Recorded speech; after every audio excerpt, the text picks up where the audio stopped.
Tariq road पर अब आप आएंगे तो इसी तरह आपको खूबसूरती नज़र आएगी। तारिक रोड के ऊपर ब्यूटिफिकेशन का काम कर दिया। साथ ग्रीन बेल्ट के ऊपर आप देख सकते हैं दरख्तों पर, स्ट्रीट लाइट के ऊपर अलग से लाइटें इन्होंने लेके लगा दी हैं, रंग बिरंगी लाइटें जो कि बहुत ही ज़्यादा खूबसूरत लग रही हैं। देखा जाए तो कोई बहुत बड़ा काम नहीं किया है, लेकिन ये थोड़ा बहुत जो उन्होंने काम किया है ये काफ़ी ज़्यादा इससे खूबसूरती आ रही है।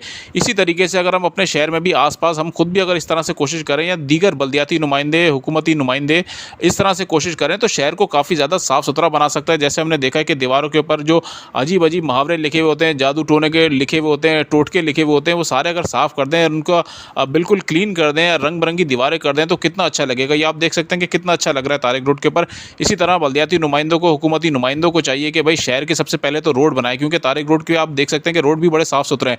शहर के अंदर अगर आपके रोड बन जाएँगे ना, तो वैसे ही आपका शहर बहुत ही ज़्यादा साफ़-सुथरा लगने लगेगा। तो पहले जो मसले मसाइल हैं, वो शहर के रोड के हैं। ये भी देख सकते हैं चौरंगी को कितना अच्छा बना दिया है। तो आगे आप जहाँ तक चले जाएँगे, इसी तरीके से आपको ग्रीन बेल्ट के ऊपर ये खूबसूरत सी लाइटें नज़र आएँगी।